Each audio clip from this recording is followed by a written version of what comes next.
আজি তামুলপুর জিলার ইকরাবিলত তামুলপুর জিলা Kamtapur state demand কাউন্সিলের এখান সাধারণ সভা অনুষ্ঠিত হয়। উক্ত সভাতে রমাকান্ত বর্মনক গড়েয়া আরও নীলকমল বর্মনক মারিয়া হিসাবে নিয়া কামতাপুর স্টেট ডিমান্ড কাউন্সিলের পূর্ণাঙ্গ 18 জনিয়া গুয়াবাড়ি অঞ্চল কাউন্সিল খান গঠন করা হয়। লগতে বানেশ্বর বর্মনক গড়েয়া আরও লক্ষ্মী বর্মনক মারিয়া হিসাবে নিয়া ডোঙারগাঁও বুথ কাউন্সিল আরও হাকিম বর্মনক গড়েয়া আরও আকাশ বর্মনক মারিয়া হিসাবে নিয়া ইকরাবিল বুথ কাউন্সিল খান গঠন করা হয়। PSDC long live, long live, long live. PSDC long live, long live, long live. PSDC long live, long live, long live. জীবন সিংহ long live, long live, long live. জীবন সিংহ long live, long live, long live. জীবন সিংহ long live, long live. ধন্যবাদ। আজি ইকরাবিল বিদ্যালয় প্রাঙ্গণত নাগরিজুলি block PSDC অন্তর্গত গুয়াবাড়ি অঞ্চল council খান গঠন করা হয় 27 July 2025 দিন রবিবার গুয়াবাড়ি অঞ্চল কাউন্সিল গঠন করার সাধারণ সভা রমাকান্ত বর্মনের সভাপতিত্বত ইকরাবিলত সাধারণ সভা অনুষ্ঠিত হয়। এই সভাতে রমাকান্ত বর্মন আরও নীলকমল বর্মনক রমাকান্ত বর্মন গড়েয়া আরও নীলকমল বর্মনক মারিয়া হিসাবে নিয়া মুঠ 18 জনিয়া পূর্ণাঙ্গ অঞ্চল কাউন্সিল খান গঠন করা হয়। লগতে আজির এই সভাতে ইকরাবিল বুথ কাউন্সিল গঠন করা হয়।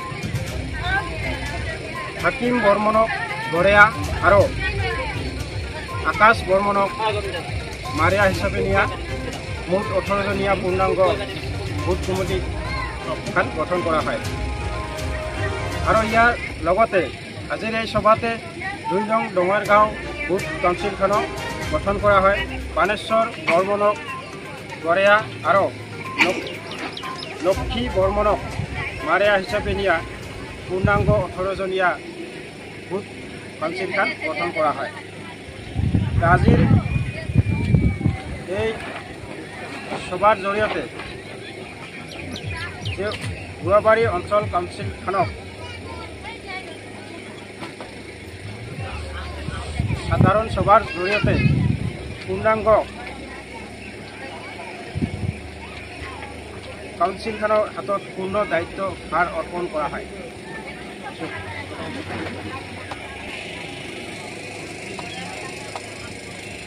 উদ্যোগত নাগরিজুলি ব্লকের অন্তর্গত মানে আমার ইকরাবিল প্রাথমিক বিদ্যালয় প্রাঙ্গণত এখান অঞ্চল কমিটি গঠনের উদ্দেশ্যে এখান সাধারণ সভা আছে। তো এই সভাত মই বিটিআর কোচ রাজবংশী সম্মিলনীর ওয়ার্কিং প্রেসিডেন্ট হিসাবে উপস্থিত আছো।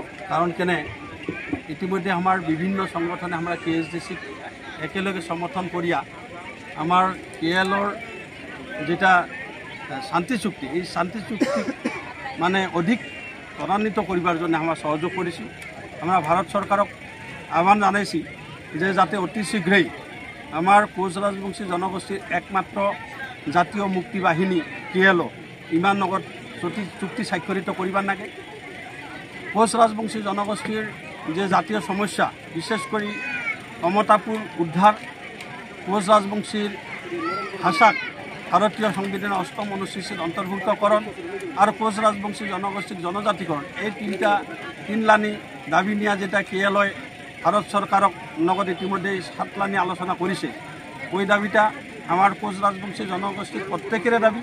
আর মই আজির এই সভার জড়িয়তে ভারতের মাননীয় প্রধানমন্ত্রী নরেন্দ্র মোদী মহাশয় আর ভারতের মাননীয় গৃহমন্ত্রী অমিত শাহ মহাশয় এই দুইজনকাক আবদার জানাছো যে অতি শীঘ্রে যাতে KLৰ লগত শান্তি চুক্তি স্বাক্ষরিত করিয়া কোচ রাজবংশীর ঐতিহাসিক যে দাবি কমতাপুর বা কোচ রাজবংশী জনগোষ্ঠীর দীর্ঘদিনীয়া দাবি জনজাতিকরণ, কোচ রাজবংশী জনগোষ্ঠীর যেটা ভাষার ক্ষেত্রে যেটা দাবি কোচ রাজবংশী ভাষা ভারতীয় সংবিধানের 8ম অনুচ্ছেদ অন্তর্ভুক্তিকরণ এই গোটাই একটা কার্যসূচি সমাপন করে।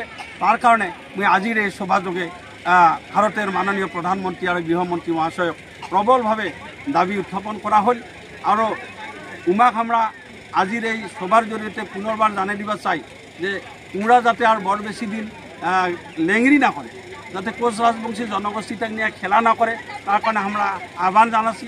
নাহলে আমার কোচ রাজবংশী জনগোষ্ঠী যেটা জাতীয় জাগরণে যে আরম্ভ হয়েছে সুদূর বিহার থেকে পশ্চিমবঙ্গ আসাম এই যত দূর ক্ষমতাপুর অঞ্চল আছে এই অঞ্চলের কোচ রাজবংশী জনগোষ্ঠীকে আদি করে সব জাতি জনগোষ্ঠী ক্ষমতাপুরত বসবাস করা জনগোষ্ঠী আজি এই দাবীক সমর্থন করেছে। আর এই কারণে অতি শীঘ্রে ভারত সরকারে যাতে এই দাবী সম্পন্ন করে তার কারণে মই পুনৰ আহ্বান জানাম। নহলে ইয়ার পরবর্তী দিনত নিশ্চয় ইয়াত করে আর ভয়াবহ আন্দোলন সৃষ্টি হবে আর ইয়ার বাবে নিশ্চয় ভারত সরকারে দায়ী হয়ে থাকি নাকি।